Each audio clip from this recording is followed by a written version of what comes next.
Pero bago yan, painitin na kagad natin. Meron pong bagong revelasyon po si Topacio. Naka, Topacio! Ikaw talaga, oo. At meron siyang challenge dito kay Ontiveros. Oh, pakinggan ha. Katulad niyan si Riz Ontiveros. Diba, may lumabas na witness na siya daw ay binayaran para siya ay mag-testify kay Apollo Kibuloy. Laban kay Pastor Apollo Kibuloy. Alam niyo po, hindi na po ako nagugulat dyan eh. Kasi ako, personal, nakausap kami. Sandali. Bago mo ituloy, para medyo mag-relax-relax tayo. Ito, alam niyo ito ginagamit ko. Ano to, inhaler galing sa Thailand. Oh. Hindi po ito sponsor ha. Baka kala nyo yung sponsor. Kasi marami na akong ginagamit na inhaler. Iba-iba. Merong ganito. Kaya, ayan, inhaler. Alam mo naman tayo, nagpapabudol din tayo sa TikTok. Sa TikTok lang. Sa politika, hindi tayo papabudol. Meron tayong ganito. Lavender, pampatulog naman ito. Di ba? Oh, ito, medyo sakto lang. Ito, matapang. O, ano si Rodrigo Roa Duterte ito. Tsaka si Inday Sara. Ito kasi, parang si Marcos, may inang nila lang. At saka si Atty. Claire. Naikonek pa hayop. O, kaya add to cart na kayo nandiyan sa yellow basket. Hindi, wala po. Wala po yellow basket dito sa YouTube. Pero parang meron product placement yan. Hindi ko alam kung ano meron doon. Witnesses na binayaran. Sinasabi nila na binayaran sila ni Riz Ontiveros. Dalawang instances, personal. Oh, yan, personal. Ibig sabihin, meron siyang kaalaman. Hindi ito yung chinismis, chinika-chika lang, o narinig lang niya, bulong-bulungan. Hindi, personal. Bakit siya mismo ang nalapitan? Nako.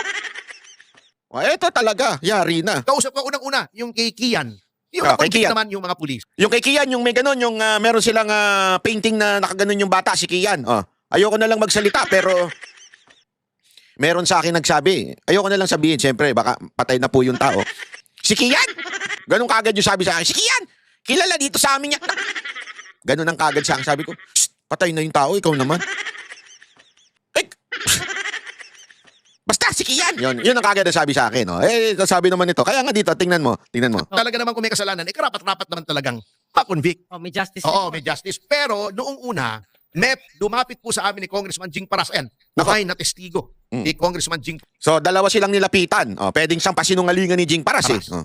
Yung tatay ng isang bata, nagre-reklamo, minor ito ha. Oh, minor. Kinuha daw yung anak niya sa kanya nang walang pahintulot. Nako, dapat dyan, kidnapping. Kinuha ng walang pahintulot, minor. Abay, mahilig pala ito sa minor si Ontiveros. Di umano, allegedly. Sabi ni Topacio, hindi ako.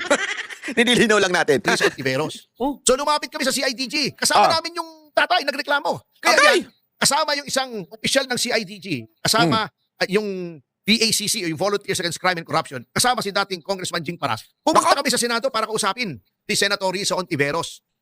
Natakot yata nung nalaman may CIDG. Hindi kami hinarap, wala daw. Sabi noong staff niya. Although, sabi ng mga tao, nandun daw. Hindi namin pinili, siyempre. Ayaw naman nating bastusin yun, senador yun eh. So, pinuntahan pa sa Senado. Ito, sabihin, ito'y talaga, first-hand information. Ibig sabihin, talagang may hakbang sila. Pinuntahan pa nila si Ontiveros doon sa Senado dahil nga yung minor, ay, naku po, grabe ang ginawa. Hindi, sandali, hindi ginawang ibig sabihin yung kinuha na walang pahintulot para maging witness.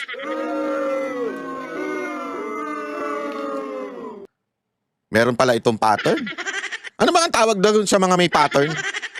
Hindi, yung may mga pattern, di ba sa Amerika, mga napapanood natin sa pelikula, anong tawag doon? Yung kunwari, may pattern siyang pumapatay ng tao. Anong tawag doon? Serial killer. Ibig sabihin, may pattern. Paano kaya kung may pattern, magtanim ng witness? Anong tawag doon? Serial witness. Planting. O baka naman na serial liar, pwede rin. O serial kidnapper, pwede rin. Hindi natin alam, pero Ontiveros, kailangan mo nang sagutin ito kasi ito mismo si Topacio, abogado. Oh. Kaya nga may dare siya sa dulo. Tingnan ninyo yung dare niya sa dulo, ha? Senator of the Republic. That's number 1, ha? Number 2, yung sa Farmally. Di ba, hinarap namin sa media. Yung isang witness na sinabi, binigyan siya ng pera, binigyan siya ng e-bike ni Riz Ontiveros. Binigyan ng pera, binigyan ng e-bike? Maging witness? Ano kaya e-bike yun? Ducati kaya yun? Kasi lintik yung presyo ng e-bike ng Ducati, ha? Nakakita ko. Grabe. Dinaig pa ang big bike. Hindi, pero ano kayang e-bike yun? Baka naman yung e-bike na tigga 20 mil lang ang binigay sa inyo. Noong abogada na connected kay Riz Ontiveros, miyembro ng kanyang staff. Kaya nasa akin pa yung video. Nandyan pa rin sa online yung testigo yun, yung video ng testigo. Talaga? Hindi na may pagkakaila yun. Naku po, patay tayo dyan. Yung kay Kian, nandyan pa rin po online pag ni-research nyo. Kaya etong lumabas pong testigo na nagsasabing binayaran na naman siya ni Senator Riz Ontiveros para magtestigo laban kay Pastor Apollo Kibuloy. Nayari. Strike 3 na yan. Strike three. Rizon Tiveros. So, Naku, may tawag na dyan. Yan na ba yung tinatawag mo serial false witness? Planting false witness? Yan na ba yun? oh. At huwag niyong sabihin hearsay o patay lamang sa mga media reports yung aming sinasabi. Sapagkat personal po, nakausap ng inyong abang lingkod, yung tatay Nako, ng personal. minor Mahalaga yan. kinuha nung grupo ni Rizon Tiveros. Pati yung Nako. sa Parmali, kausap ko po. Nandoon po ako nung binibideo yung kanyang testimony. Nako po. Nandoon po ako. Kaya, etong pangatlo, hindi ko alam ito. Pero ako'y naniniwala sapagkat because of pattern. Yun, Sa pattern. Sa law and evidence, admissible yung mga previous acts. Nako, grabe Sa mga batas daw, ang ganda nung sinabi ni ni Senator Topacio. Ay, Senator.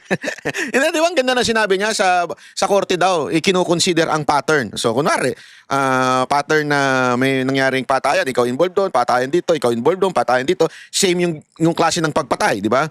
Tapos dito, ikaw yung naprove. Oh. So, ibig sabihin, may pattern. Patay tayo dyan. To prove pattern.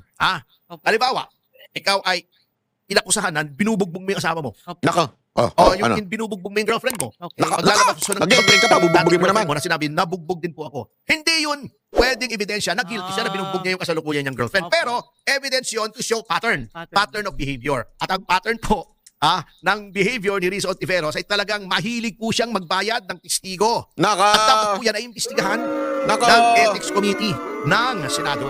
Ayan, At siguro ay dapat. papayo ko dito sa abogado ni Pastor Kibuloy na naghain ng Ethics Committee complaint pagdating ng Yun. 20th Congress dun sa Ayun. Senado. Nako. Attorney Torion, yung pinakamalupit na abogado ng diyan sa kay OJC. Maganda mag-ain ka ng ethics complaint, 'di ba? Dito kay Ontiveros para sobra ito, hindi maganda ito. Kung totoo ito kung totoo ito, hindi maganda ito, mantakin mo isang senador. At saka ang dami pang involved diyan. Na-involved yan yung sinasabi, si Torre nandun din daw. At saka yung Office of the President through the Office of the Special Assistant to the President. So ibig sabihin, this is a organized, 'di ba? Organized propaganda, organized na i-discredit ang Vice President of the Republic. Organisado ho ito. At damay nga din po mismo etong si Pastor Kibuloy at si Pangulong Duterte. Ako sa tingin ko talaga the main target here is VP Sara Duterte.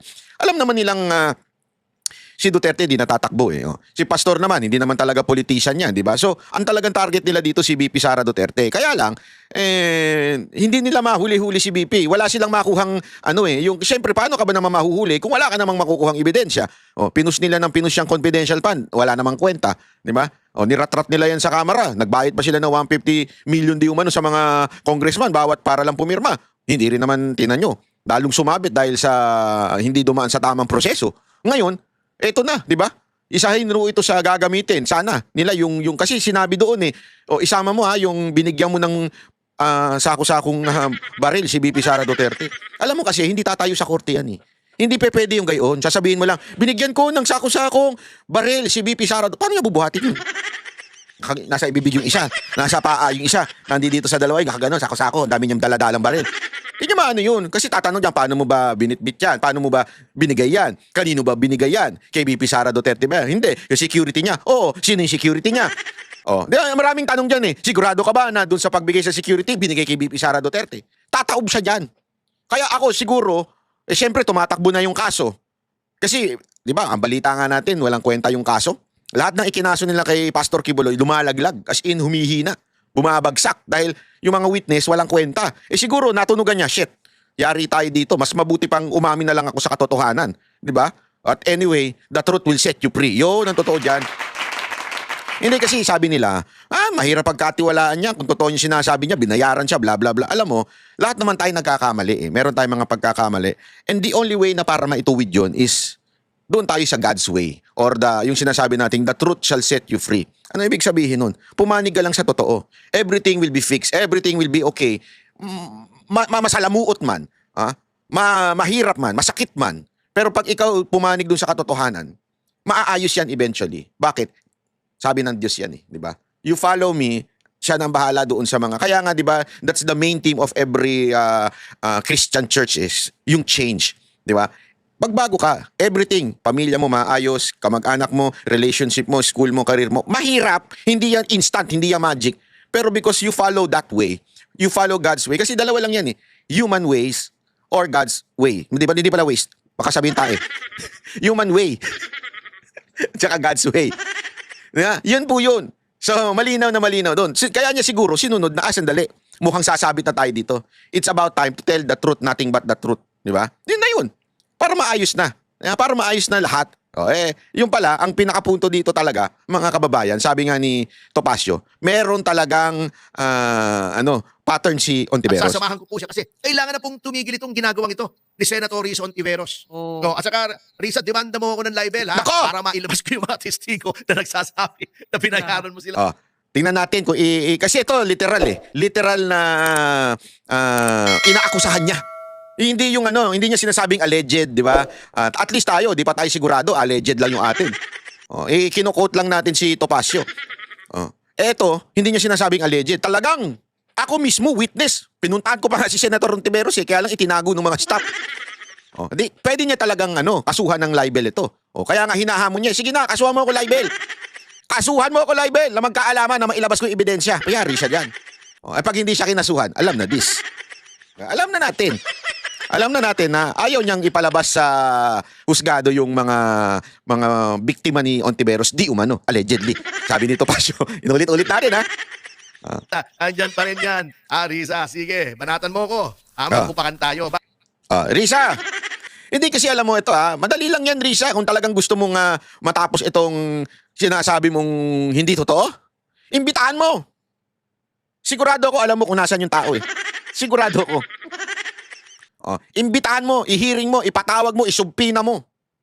Kasi you have all the right to do it. Yun yung walang kwentang sumpina sa kamera, ginagawa dito, talagang sinisiraan ka. Sabi mo, talagang ibinabaon ka. Isumpina mo si Rene. Tawagin mo, i-hearing mo. I dare you.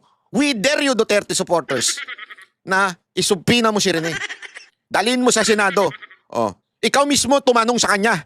Ikaw mismo ang mag-imbestiga sa kanya. Ganyang katapang niyang mga yan, sigurado ako, haharap yan, hindi magtatago yan. Sigurado ako. Kung gusto mo, mas maganda, magdemanda ka pa doon kay Rene. Para magkaalaman kayo talaga ni Rene sa husgado, sino ba talaga ang nagsisinungaling. We dare you, Ontiveros, idemanda mo, ipatawag mo sa hearing si Rene nang magkaalaman kayo kung sino talaga sa inyo ang tulongges. Di ba?